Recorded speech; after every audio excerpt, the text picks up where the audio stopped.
The laptop screen had been open on the same tab for 40 minutes. Clara wasn't reading. She was staring at the company name, the job title, the location listed at the top of the page, San Francisco, California. She was 29 years old, 6 years of marketing experience, a resume that in Portuguese made every recruiter stop at the second line. In English, it looked like someone else's story, shorter, quieter, less her. The interview was at 10 o'clock the next morning. She closed the laptop, opened it again, closed it. In the kitchen, her coffee went cold.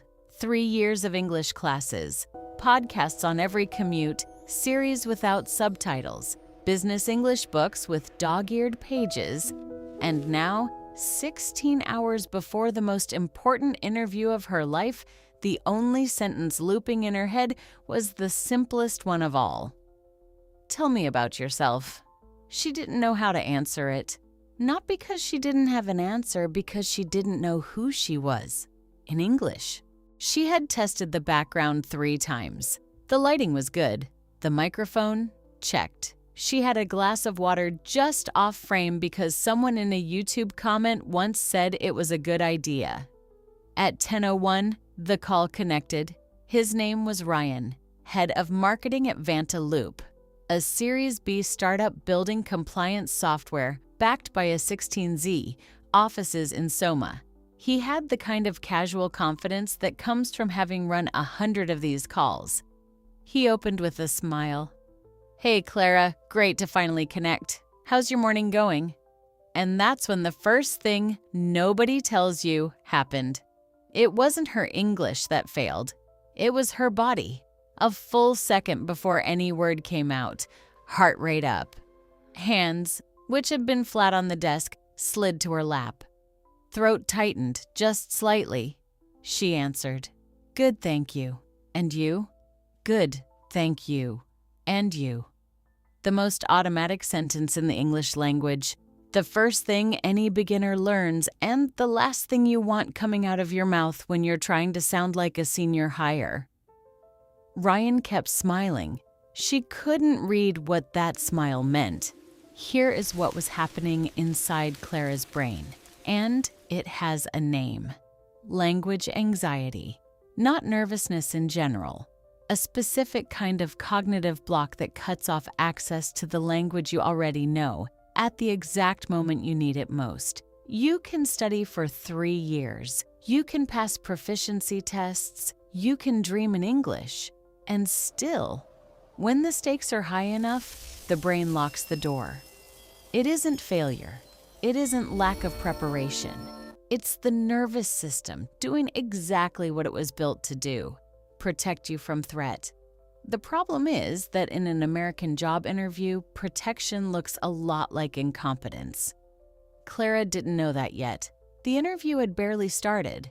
Ryan shifted in his chair, glanced at something off-screen, probably her resume, then looked back into the camera. "So, tell me about yourself. What's the story that brought you here?" 2 seconds of silence. 2 seconds is nothing in real life. In a job interview, 2 seconds is a statement. It says, "I wasn't ready for this." Clara's mind fired in 3 directions at once. She had experience. She had results. She had a campaign that had grown qualified pipeline by 40% in 1 quarter. She had managed a team across 2 time zones. She had done the work, but none of that came out. What came out was this. I have around 6 years in marketing, different companies. I worked in tech and also in an agency before that. She heard it as it left her mouth. Thin, scattered, like a draft, not a pitch. Ryan wrote something down. What Clara didn't know, what no English class had ever taught her, is that "tell me about yourself" is not a question about you. It's a question about the value you're going to bring to their team. The best candidates answer it in 3 movements: who they are professionally today, what shaped them, and why this specific role at this specific company makes sense right now. In American business English, it sounds like this. I'm a senior marketing analyst with 6 years of experience, mostly in B2B tech. For the past 2 years, I've been focused on pipeline growth and cross-functional campaign strategy. And I've been watching Vanta Loop for a while. The way you're approaching compliance as a product story, not just a feature checklist, that's the kind of narrative challenge I want to work on next. Same experience, completely different architecture. Clara had the story, she just didn't have the frame, and Ryan was already moving to the next question. Ryan had asked 4 questions. Clara had answered all 4 with the same hollow feeling, like she was reading off a teleprompter that kept glitching. Then came the 5th. Tell me about a time you had to manage conflict inside a team. What happened and how did you handle it? Clara opened her mouth and stopped because she thought of Marcus. Marcus was a content strategist on her last team. Quiet, sharp, incredibly talented, and for 3 straight weeks, completely unreachable. Missed deadlines, short replies, one-word answers in Slack. The campaign was starting to crack. She had pulled him aside, not in a group call, not over email, a private Zoom, just the 2 of them. And it turned out he had been dealing with a family situation he hadn't known how to bring up. He didn't need a performance plan. He needed a week of adjusted scope and someone to actually ask. She rearranged the workload, covered for him where she could, told the team there was a capacity shift without making it anyone's business. The campaign launched on time. Marcus sent her a message the night it went live. It just said, "Thank you for seeing it." She didn't think in English. She thought in the story.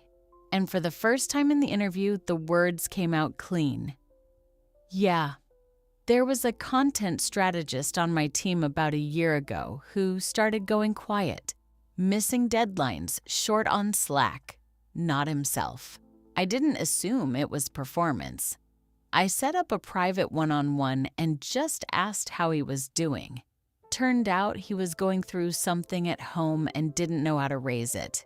We adjusted his scope for 2 weeks. He came back strong. The campaign launched on time, and honestly, that conversation made us a better team after." Ryan leaned forward just slightly. "How did you know it wasn't a performance issue?" Clara answered without hesitating.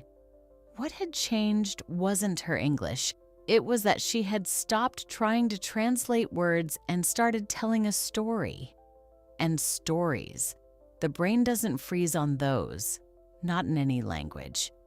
This is called narrative anchoring. When you root your answer in a specific event with real people and real stakes, the language becomes a vehicle, not a wall. Clara was sitting differently now, shoulders down, voice steadier.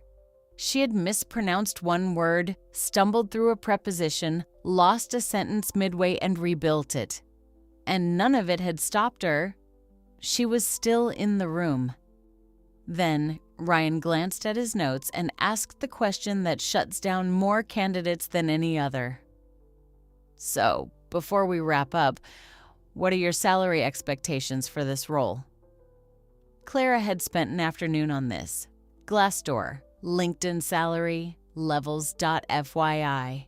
She had looked at comp ranges for marketing managers at Series B companies in San Francisco. She had a number, a range. She knew where she stood, but sitting there, in that moment, a voice she recognized came up underneath all of it. Don't ask for too much. Don't come across as difficult. They might pull the offer. You're not even American. She had heard that voice before. She knew its name now. She closed it, and she said the sentence she had rehearsed, not because it was scripted, but because she had done the work. Based on my research and the scope of the role, I'm looking at a base in the range of 110 to 125. I'm also open to talking through the full comp package, equity, PTO, remote flexibility, if that's part of the conversation. Silence. 2 full seconds. That's within our range. Good to know. Clara didn't move. She nodded once. Inside, something landed. Here is the thing about the salary question that nobody teaches you. It isn't about the number. It's about whether you know your own value clearly enough to say it out loud, in a second language to a stranger in a country that isn't yours. Clara had done the research. She had named the range. She had held the silence. If you want to walk into that room the way Clara walked in at minute 28, not minute 0, I put together a preparation guide built specifically for this, not a phrase list, a training. The link is in the description. The interview wasn't over yet.